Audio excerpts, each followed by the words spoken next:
கதை பிடித்திருந்தால் லைக் பண்ணுங்க, சப்ஸ்கிரைப் பண்ணுங்க, பக்கத்தில் இருக்க பெல் பட்டனையும் ஒரு தட்டு தட்டி விடுங்க. அப்பொழுதுதான் நாங்க போடுற வீடியோ உங்களுக்கு நோட்டிபிகேஷன்ல வரும். வாங்க கதைக்குள்ளே போகலாம். ஒரு காட்டில் எல்லா விலங்குகளும் வாழ்ந்து வந்தன.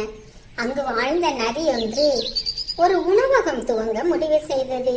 அது புலியிடம் சென்று, புலியாரே புலியாரே, நான் புதிதாக ஒரு உணவகம் துவங்க உள்ளேன், தாங்களும் அவசியம் வர வேண்டும் என்று கேட்டுக்கொண்டது. சரி சரி, போ போ, நான் நேரம் இருந்தால் வருகின்றேன் என்றது.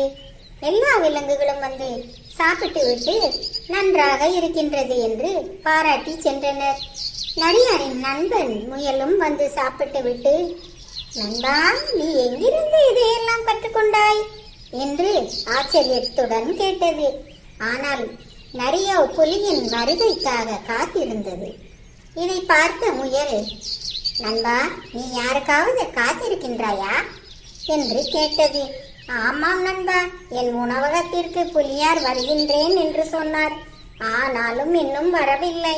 அதுதான் எதிர்பார்த்து காத்திருக்கின்றேன் என்றது அந்த நரி.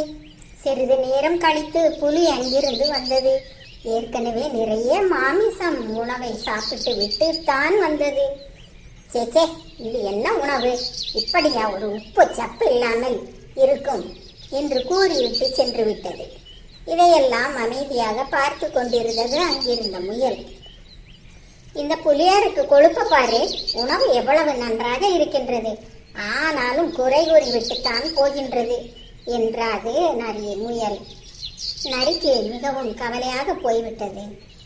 கவலைப்படாதே நண்பா, இந்த புலியார் உன்னிடம் கட்டாயம் உணவு உண்ண ஒரு நாள் வருவார் என்று ஆறுதல் கூறியது. ஒரு நாள் புலி மிகவும் பசியுடன் நரியாரின் உணவகத்திற்கு வந்தது. நரியாரும் நிறைய சுவையான மாமிசத்தை சமைத்து வழங்கினார். அப்போது அங்கு யானையாரும் வந்தார். புலியார் நரியிடம், நரியாரே நரியாரே, உணவு மிகவும் சுவையாக இருக்கின்றது.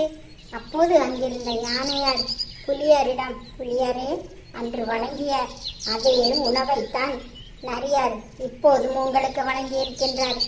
அன்று நீங்கள் பசியுடன் இல்லை, இன்று நல்ல பசியாக இருக்கின்றீர்கள், அவ்வளவுதான் என்றார். புலிக்கு தன் தவறு புரிந்துவிட்டது. நான் தெரியாமல் அன்று உங்களை புண்படுத்தி விட்டேன், தயவு செய்து என்னை மன்னித்துக் கொள்ளுங்கள் என்று கூறிவிட்டு விடைபெற்று சென்றது அந்த புலி.